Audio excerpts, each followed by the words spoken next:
Yeah, when I saw the deck, I was blown away. I'm like, hey, listen, this is the kind of professionalism my deck needs to have if I'm going to be taken serious when I bring that to a potential investor. Being able to take what I thought was pretty solid content, but make it once again look great and then flow even better. That's where I think the differentiator was for sure. There's not a lot of decks out there that I've seen that look like this. I need to work with Georgie and his team. And once again, how do I separate myself from the pack? And what's a pretty competitive landscape right now? And that's why I'm glad we're working together, and here we are working together again. All right, John. Thank you very much for making it to this meeting.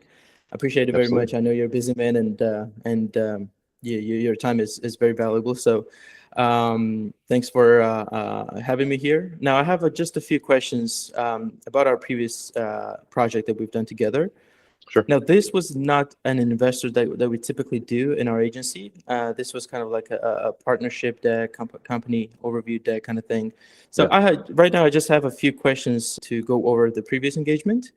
Now, the first one would be, and this is kind of like a personal one. It's not really personal, but you were referred to us by one of our previous clients. Right. Another one of our amazing experiences, Alicia. So now, my question is, what made you decide to act on that recommendation rather than just go with a generic designer that you could find somewhere else? Well, I mean, I think the biggest thing is I saw the work, right? I mean, Alicia was able to share the deck with me, so I saw firsthand, what you and your team did. And I think, right, that speaks everything that you need to hear in terms of actually seeing and touching the deck, seeing the quality, because I had seen her original rough draft, right? So I had seen the beginning, and then I'd actually seen after, your team went through it and worked your magic, as I like to say. So it was a no-brainer, right? I mean, because I was in a similar position in terms of having a very rough draft, similar to what Alicia's deck looked like. And I'm like, okay, listen, if you're going to be taken serious, with some of these larger companies, it has to have a much more professional feel beyond what you're going to be able to get from, design ideas, right, within the PowerPoint ecosystem. So once again, when I saw the deck, I was blown away. I'm like, hey, listen, this is the kind of professionalism my deck needs to have if I'm going to be taken serious when I bring that to a potential investor or customer. I appreciate that. Thank you. Now, you came in with the content you'd already stress tested with AI, as I remember you mentioned it, but still felt something was missing, right? What was the gap between what you had and what you needed the deck to feel like? Well, I think, there's enough tools out there from an AI perspective, and obviously a lot of the resources, human beings, to go over the content, right, and make sure, each slide, everything's organized properly, flows correctly to a certain degree, and I'll get into that. And then, like I said, that the meat and the content of the deck makes sense. But I think, it kind of goes back to the Alicia comment. It has to flow right, and it can't. I think from an aesthetic perspective, it can't be paralysis by analysis where you have a bunch of different blurbs and writing, on the deck, and it's hard to digest, right? I think any deck worth looking at, it's appeasing to the eye, and it's easy to once again to read and understand the content of the deck. And I think that's where, I was really blown away with what you did with Alicia, and obviously ended up doing with my deck, was taking a lot of information and then being able to make it easy to read, easy to flow, right, when you're reading through a slide. Because it's one thing to have all the content once again on a slide, but I think for it to be able to to look appetizing, right, to be able to read, and then once again kind of have that carry that flow into the subsequent slides, to make sure once again that the reader through the presentation, what have you, it's easy to follow, but once again the content, it presents well, right, and it's easy to read and take in, because I've seen decks before where there's just so much content on the slides, where it could be maybe, it's probably 6 slides where it could probably be 18 if you really wanted to kind of stretch it out and make it look right. And I think that's where, once again, with you and your team, being able to take what I thought was pretty solid content, but make it once again look great and then flow even better. That's where I think the differentiator was for sure. Thank you. Now, you're walking into a meeting with a major corporate contact at one of the world's biggest companies with that deck. What role do you think the quality of the materials play in how seriously that conversation gets taken? Oh, I think it's everything, really. I mean, you had to get your foot in the door somehow, some way, I think initially, but I'll even tell you, when I had the follow-up conversation, with, the person at this company you're referring to, the deck is a big key to kind of getting into the door, because he even mentioned it on our call. He gets probably contacted randomly by, 20 plus people, at least on average per week. So, being able to get your foot in the door, at least initially, but then being able to kind of show the deck in terms of, hey, listen, this is what I'm working on.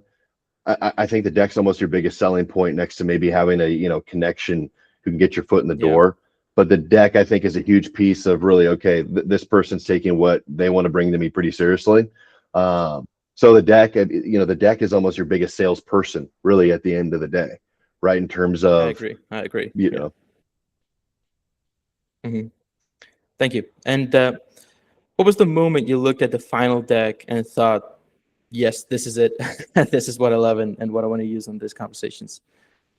Yeah, well, I mean, the initial draft looked pretty darn good, right? I mean, it was fantastic. There were very few, if you think about it, right, from the initial draft, it was more content changes on my side, right, for the second version, more than there was anything that you and your team did.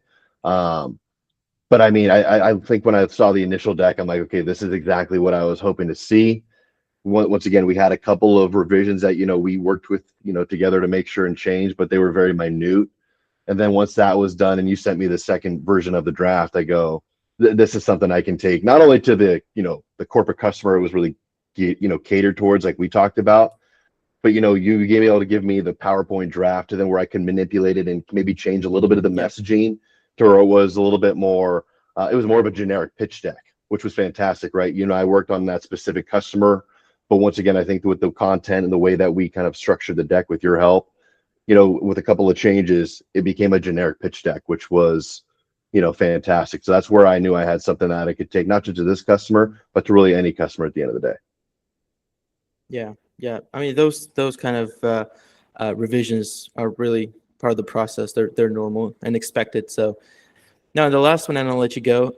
What would you tell another operator or consultant who has a strong idea, but is hesitant to invest in making the materials match the quality of their thinking? Well, I think the biggest thing, let's look at the world we're living in today with all the different AI tools. Things start to get pretty generic pretty quick, right?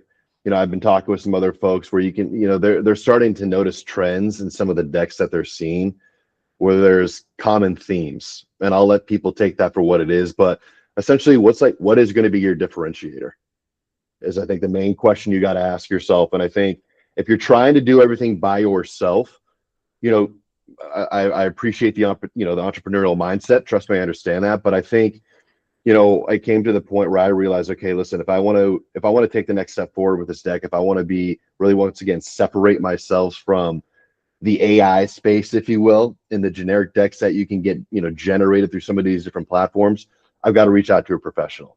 And, I'm just thankful that I had somebody like Alicia, who had the experience with you firsthand. I got to see the work, as I mentioned earlier, firsthand. I'm like, okay, there's not a lot of decks out there that I've seen that look like this. I need to work with Georgie and his team. And once again, how do I separate myself from the pack? And what's a pretty competitive landscape right now. And that's why, I'm glad we're working together, and here we are working together again. So glad I met you, man. It's been fun. Thank you. Thank you very much, John. It's been amazing to work with you and lovely to have you here. Thanks for having I me. mean, wishing you all the best and best of luck. And if there's anything, just let me know. We'll be more than happy to help you further. Appreciate you, man. Thanks so much.